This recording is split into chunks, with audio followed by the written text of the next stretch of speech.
My name is Vanessa Carter. I'm 35, and I oversee daily operations for a hospitality company that serves nearly 500 guests every week across 5 restaurants. I understand the journey of a dinner check, from the moment it leaves the kitchen until it's settled at the table, as instinctively as most people know how to fasten a seatbelt. So when my parents reached out after 4 years without a single conversation and invited me to dinner, saying they wanted to repair what had been broken between us, I accepted far too quickly. There was one question I never thought to ask. Who else is going to be there? I never asked. Instead, I drove 45 minutes to the Hawthorne house, stepped through its polished entrance, and froze. 17 relatives were already gathered around an enormous dining table. It overflowed with towering seafood platters, dry-aged ribeye steaks, handcrafted desserts, and a $4.50 bottle of Napa Valley Cabernet that had clearly been uncorked long before I arrived. My father sat proudly at the head of the table. The moment he noticed me, he leaned back with a satisfied smile and delivered the sentence I'd spent my entire life hearing in one form or another. "So, you're covering everything tonight, aren't you? It's the least you can do after everything." He believed he'd trapped me. What he didn't realize was that I was only moments away from quietly saying 2 simple sentences to our server, words that would change the entire evening. Nor could he have imagined what his own credit card would reveal to everyone seated around that table less than 20 minutes later. Welcome to Quiet Turning Points, where everyday people face extraordinary family betrayals and leave with their self-respect intact. If you've ever been treated like the family safety net, expected to stay silent, solve everyone's problems, or foot the bill without question, this story will probably feel familiar. Now, let me take you back a few weeks. Before I pulled into that crowded parking lot. Before I recognized every vehicle lined up outside the restaurant. Before my father confidently slid a bill toward me that looked more like a luxury car payment than a dinner check. To understand why that night unfolded the way it did, you first need to know who I was when the invitation appeared. More importantly, you need to know that I was no longer the person they believed they could manipulate. I don't own restaurants. I manage them. There's a difference. Everything I've accomplished came from years of climbing one step at a time. At 18, I started clearing dirty tables at a neighborhood grill in Lexington, often catching the morning bus home with the smell of grease still clinging to my clothes. By 20, I was greeting guests at the front door. At 23, I was serving full sections during weekend rushes. At 26, I became an assistant manager. And by 33, I had earned the role of regional operations director, overseeing multiple locations and hundreds of employees. People often assume a title like mine means wealth. It doesn't. I own a modest 3-bedroom townhouse that's completely paid for. I contribute faithfully to my retirement savings and never dip into it. And I allow myself exactly one unnecessary luxury: sparkling mineral water. Whenever I dine out, that's what I order. Every single time. My employees joke that it's my strange little habit. They have no idea it comes from somewhere much deeper. Because when you spend your childhood and early adulthood expected to carry everyone else's financial burdens, you learn to keep your own expenses light enough that you can always walk away without owing anyone anything. The morning everything began felt completely ordinary. I was sitting in my office reviewing supplier proposals for imported cheeses, immersed in inventory reports and operating budgets, the kind of workday where numbers blur together and the outside world disappears. Then my phone vibrated. I glanced at the screen. A strange heaviness settled in my chest before I even unlocked it. For 4 years, there had been nothing. No birthday wishes. No holiday messages. No apologies. Nothing. Now, a notification stared back at me. The family circle had added you. I didn't open it right away. I simply stared at those words for nearly a minute. The chat's little gold heart icon instantly pulled me backward in time.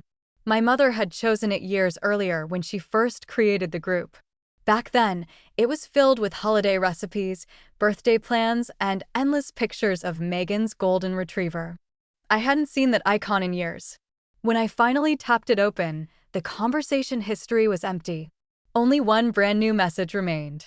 Either they'd erased everything, Or they'd spent years talking in another family chat where I was never meant to belong. My mother's message appeared almost painfully gentle. Every sentence felt carefully polished. Every word sounded as though it had been practiced before she finally pressed send. My mother's message said that she and my father had spent a great deal of time thinking about the past and wanted to invite me to dinner at the Hawthorne house so we could begin putting our family back together. Just the four of us, she wrote. Asterisk, your father, me, you, and Megan. Asterisk. A quiet evening. A clean slate. Then, about half a minute later, another message appeared. The single sentence that should have warned me exactly what this invitation was really about. Asterisk, family always looks after family, sweetheart. It's time we remembered that. Asterisk. Family always looks after family. I'd heard those words my entire adult life. When I was 20, my mother used them while asking for my restaurant tips so the gas bill could be paid. She repeated them when I was 24, after Dad needed someone with good credit to help finance his pickup.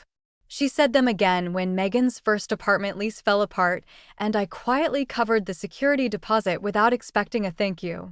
In our house, those words had never meant mutual support. They always translated into one simple expectation.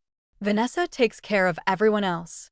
I read her message twice, then a third time. One detail became impossible to ignore. She never apologized. She never admitted anyone had been wrong. Instead, she wrote that it was time to heal. No responsibility. No acknowledgement. Just a vague promise that somehow the past would magically disappear. I replied with only 3 words. Asterisk, I'll be there. Asterisk. Then I turned my phone over, set it on my desk, and forced myself to keep reviewing supplier contracts as if my hands weren't trembling beneath the paperwork. For years earlier, my younger sister, Megan, decided she wanted to open a neighborhood cafe. Not because she'd spent years planning for it. Not because she'd researched the market or written a business proposal. She simply visited a charming little coffee shop in Savannah, admired its rustic brick walls, handmade pastries, and cozy atmosphere, and announced, Asterisk, I could run a place like this. Asterisk. She was 28. She had never supervised employees. Never balanced inventory. Never operated a business. Still, she wanted a $90,000 small business loan. The bank wasn't opposed. There was only one condition. She needed someone willing to guarantee the debt. That someone was expected to be me.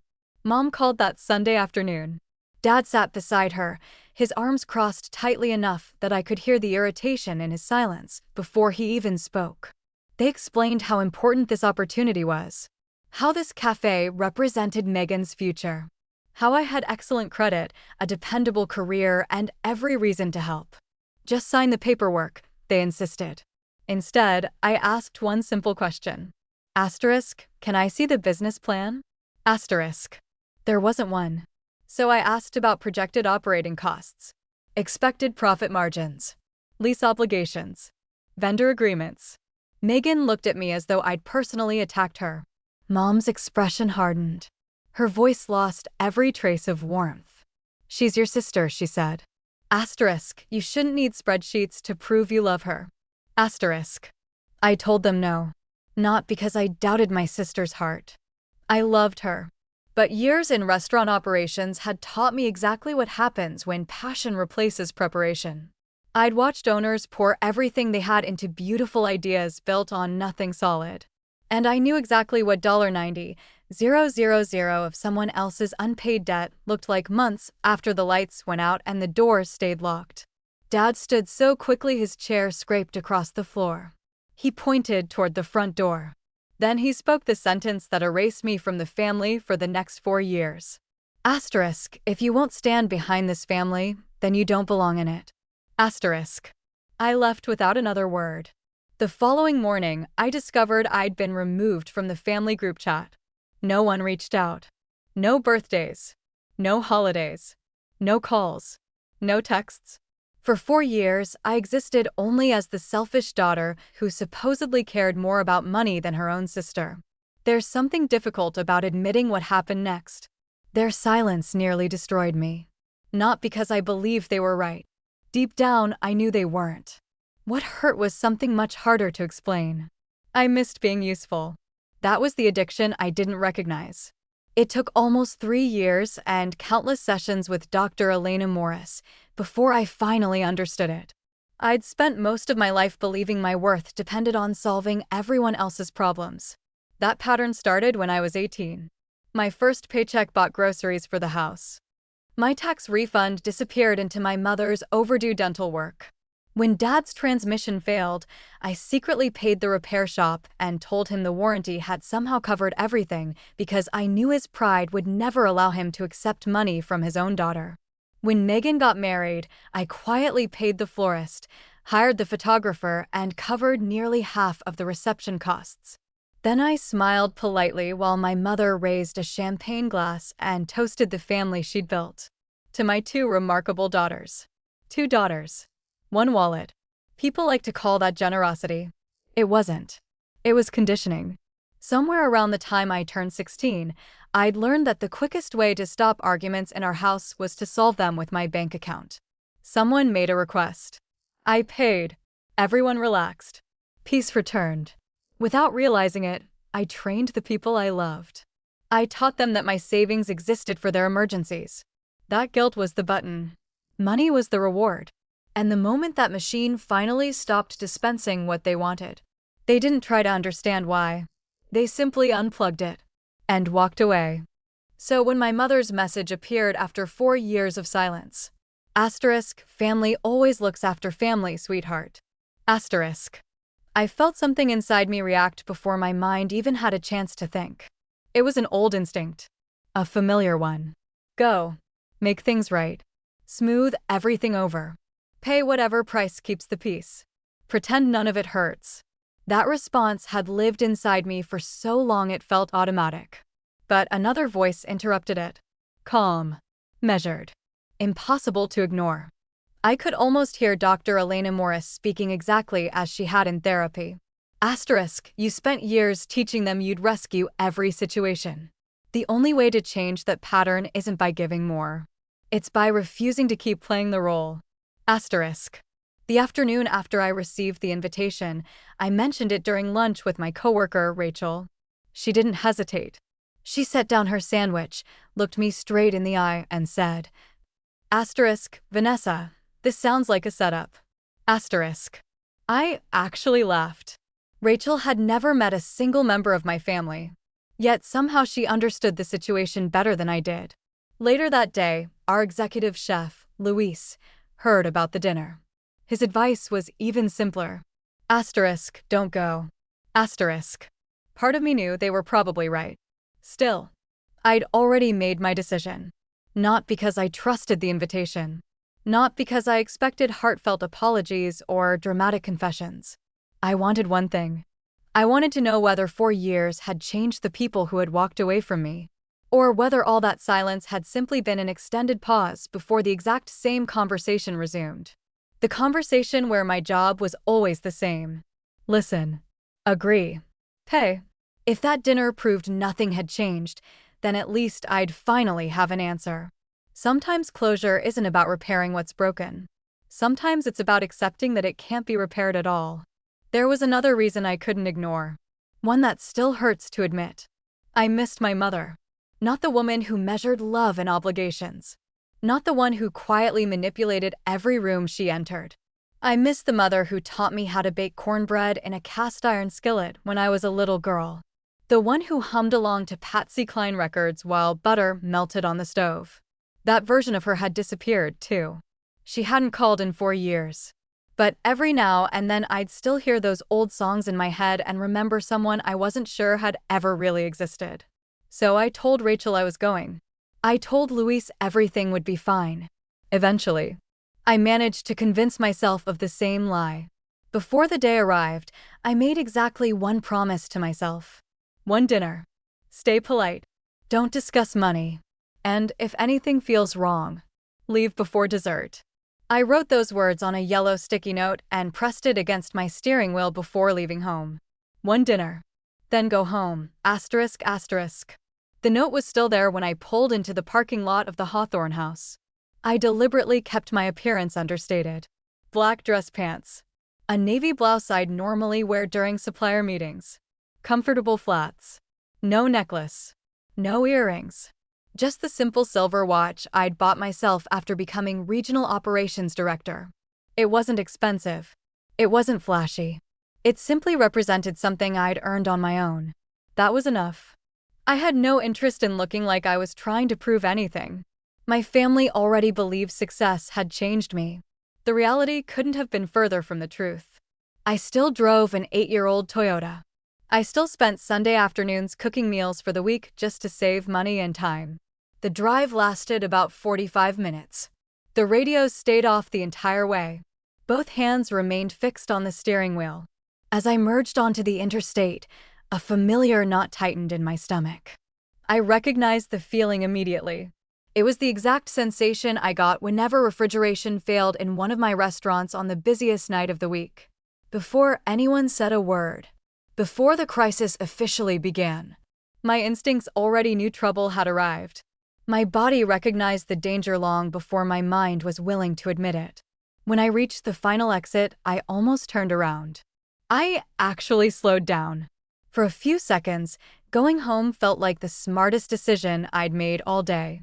Then I remembered warm cornbread cooling on the kitchen counter years ago. I remembered Dr. Morris reminding me that facing the truth sometimes hurts less than wondering forever. So I kept driving. The Hawthorne House stood near the end of an upscale shopping district I hadn't visited in years. Everything about the place whispered money. Perfect landscaping. Polished stone walkways. Valets in pressed uniforms. Hosts dressed in elegant black. I spotted my father's pickup first. Then my mother's sedan parked beside it. Nothing unusual. Then I noticed Aunt Carol's silver sedan.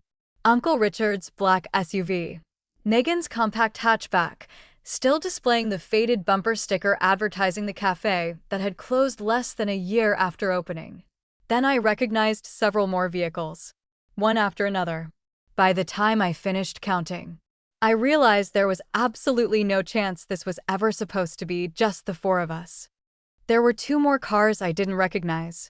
The moment I noticed them, a weight settled in my stomach before I had even opened my door. Just the four of us, my mother had promised. Yet I counted 11 vehicles spread across the parking lot. I stayed seated behind the wheel for nearly 2 minutes after turning off the engine. Both hands rested on the steering wheel while my eyes drifted to the yellow sticky note, still clinging to it. One dinner. Then go home, asterisk asterisk. The sensible choice would have been to put the car in reverse. Drive the 45 minutes back to my townhouse. Heat up the vegetable stew waiting in my refrigerator. Pretend this so-called family reunion had never existed. Or perhaps admit that I'd been invited to an event without anyone bothering to tell me who would actually be there. Instead, I stepped out, smoothed the wrinkles from my blouse, locked the doors, and walked toward the entrance.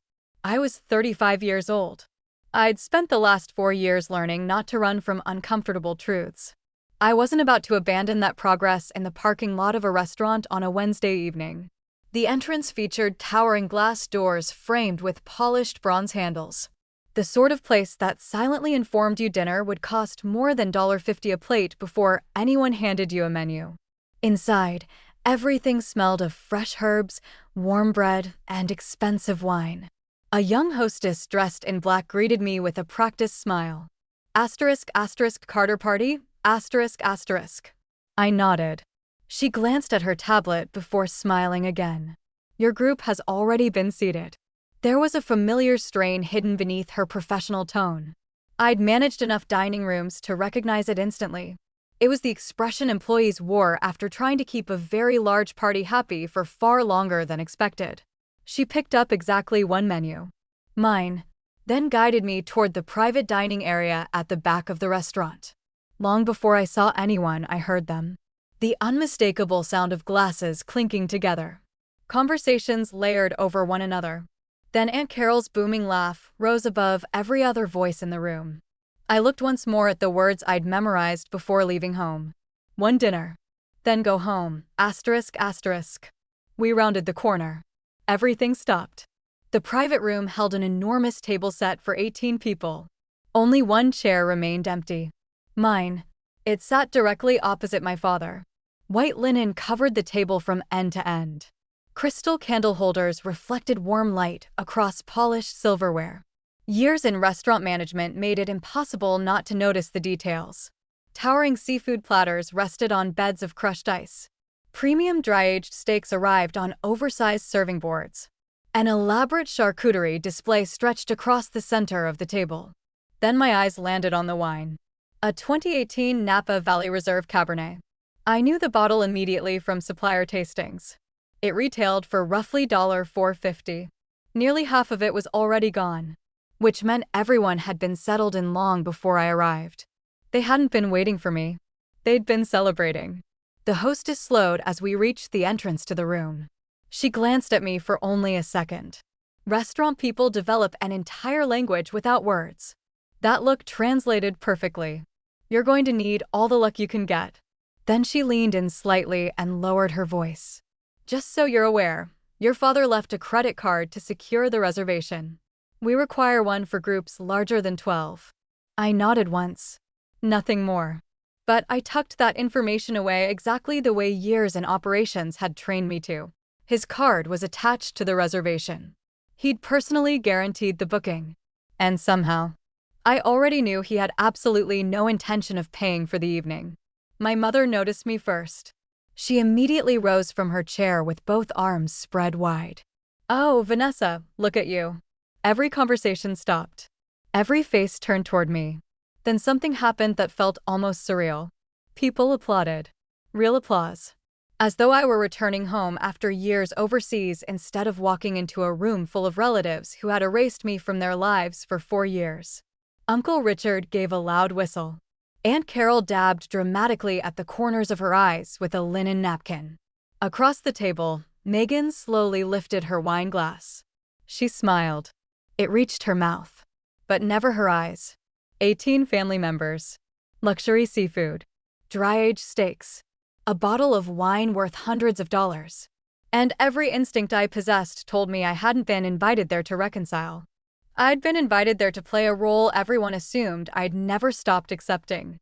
Just the 4 of us, my mother had written. Yet there I was, standing in front of a room filled with relatives, every pair of eyes fixed on me. What was I supposed to do? The empty chair had already been pulled away from the table. A server was pouring ice water into my glass before I'd even set my handbag down. Walking away at that moment would have turned me into the evening's entertainment before anyone touched dessert. So I sat. And I smiled. Years spent managing dining rooms had taught me a valuable skill. You learn how to smile naturally while every instinct inside you is quietly evaluating the situation for danger. My mother settled comfortably back into her seat, looking delighted with herself. "We thought it would be fun if everyone was here," she said brightly. "A surprise. Just like the old days." I met her eyes. I was told it would only be the 4 of us. She dismissed the comment with a casual flick of her hand. Well, once Carol found out, then Richard heard about it, and before long Emily wanted to come too. You know how families are. Yes. I knew exactly how this family worked. While she spoke, I studied the room. Dad occupied the head of the table, slicing into a premium steak with the satisfaction of someone presiding over a holiday feast. Megan sat beside him, absent-mindedly scrolling through her phone while balancing a wine glass in her other hand. Aunt Carol and Uncle Richard commanded the center of the table like permanent fixtures.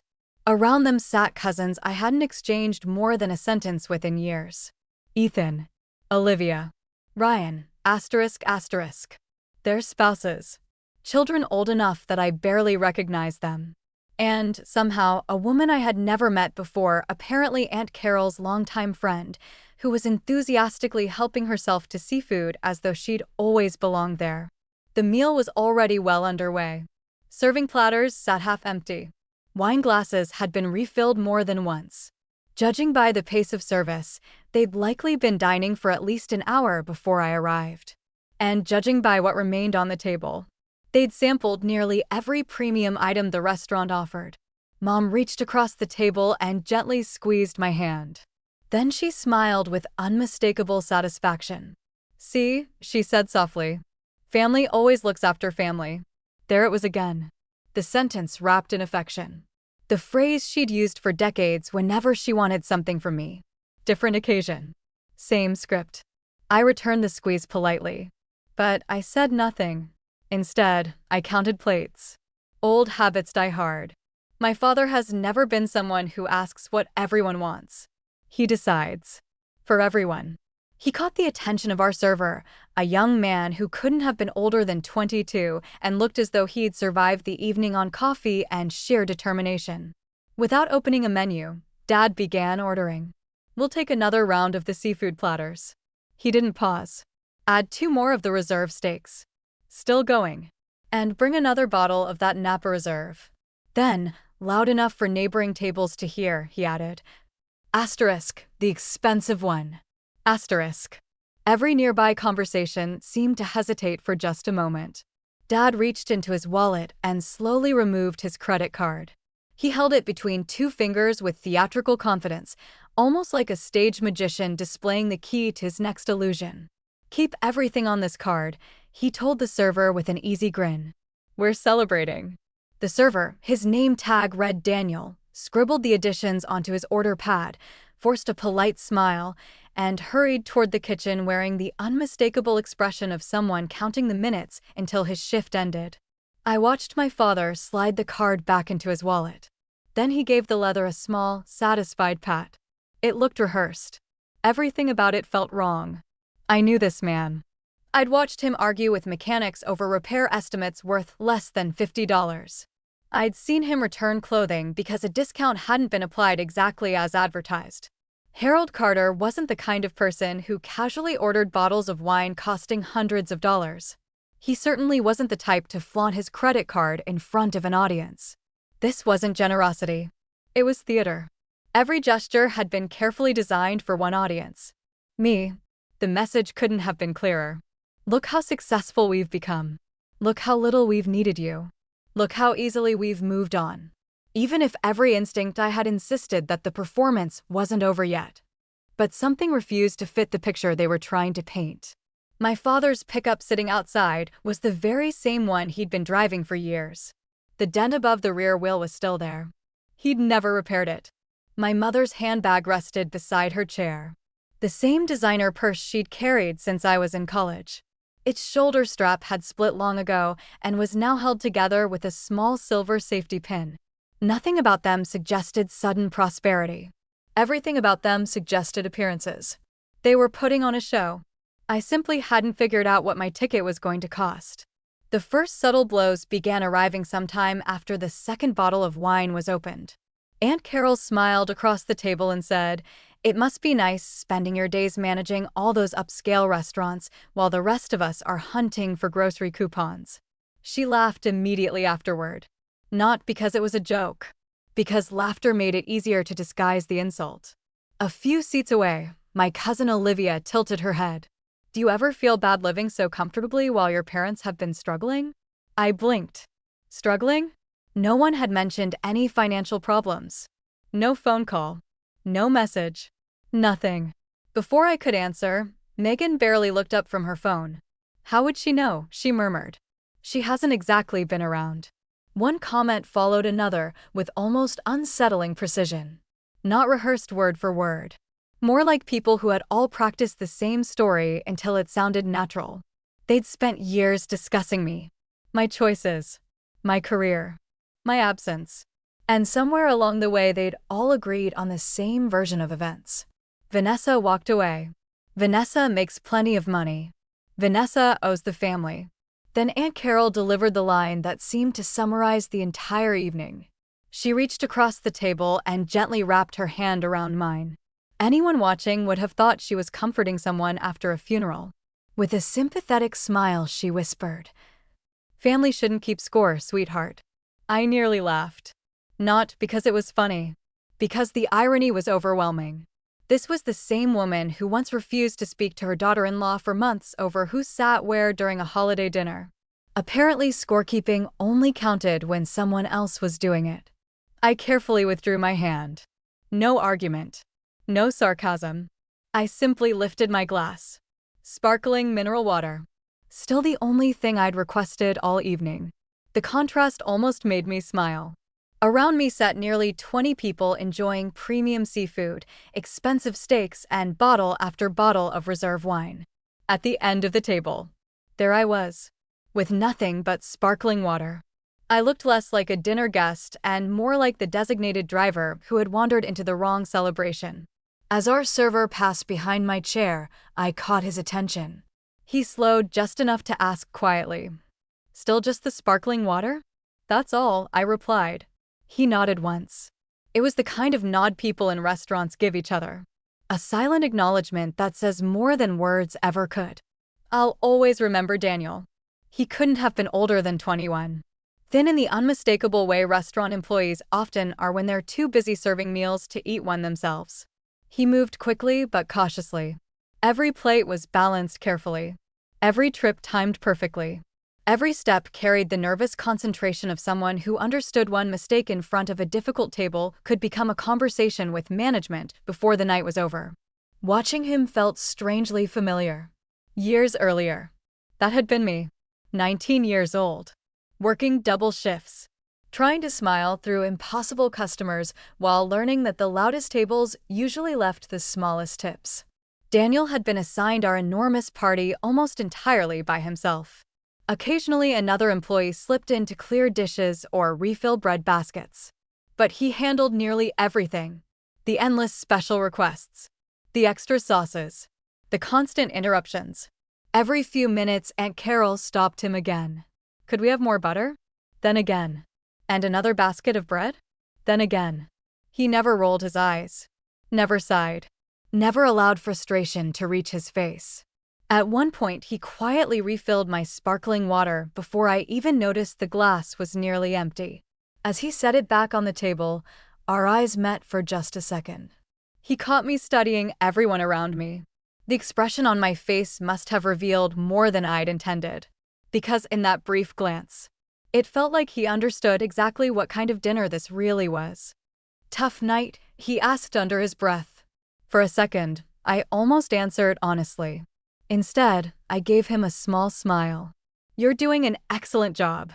He paused, just for an instant. His expression shifted with genuine surprise, as though he'd forgotten guests were capable of offering encouragement instead of complaints. Then he stood a little straighter, thanked me with a quiet nod, and moved on to refill Uncle Richard's glass. I watched him disappear into the dining room and couldn't help thinking about the young woman I used to be. The one balancing 4 dinner plates along one arm. The one who hid inside the walk-in refrigerator after impossible shifts so no one would see her cry. She never could have imagined she'd someday be seated at a table like this, facing the very people who had taught her that her purpose was to solve everyone's financial problems, waiting for them to ask, without actually asking, for one more sacrifice. But if that younger version of me had been sitting beside me, she would have understood exactly what I was about to do. About 45 minutes into dinner, I quietly excused myself. "I'll be right back." The truth was simple. I needed a few minutes somewhere no one could follow me. Somewhere Aunt Carol's constant commentary couldn't reach. Somewhere I could close a door and breathe. The restroom at the Hawthorne house looked exactly like the rest of the restaurant. Elegant. Expensive. Soft linen hand towels replaced paper ones. The room carried the faint scent of lavender. Even the oversized mirror seemed designed to flatter anyone standing in front of it. Unfortunately, no mirror was capable of making me look the way I wanted to feel. I crossed to the sink and ran cold water over my wrists. A trick I'd learned years ago during restaurant emergencies. Sometimes cooling your pulse is the fastest way to convince your mind that everything is still under control. As I reached for a towel, something caught my eye. A phone rested near the edge of the marble countertop. The display was still illuminated. The case was impossible to miss, covered with tiny sunflower stickers. Megan's. She must have been in the restroom moments earlier and forgotten it. Leaving things behind had always been one of her habits. Oddly enough, it was one of the few traits we actually shared. I had absolutely no intention of touching it. I need to be clear about that. But before I could look away, a new notification appeared across the screen. The message preview was impossible to ignore. It came from a group conversation.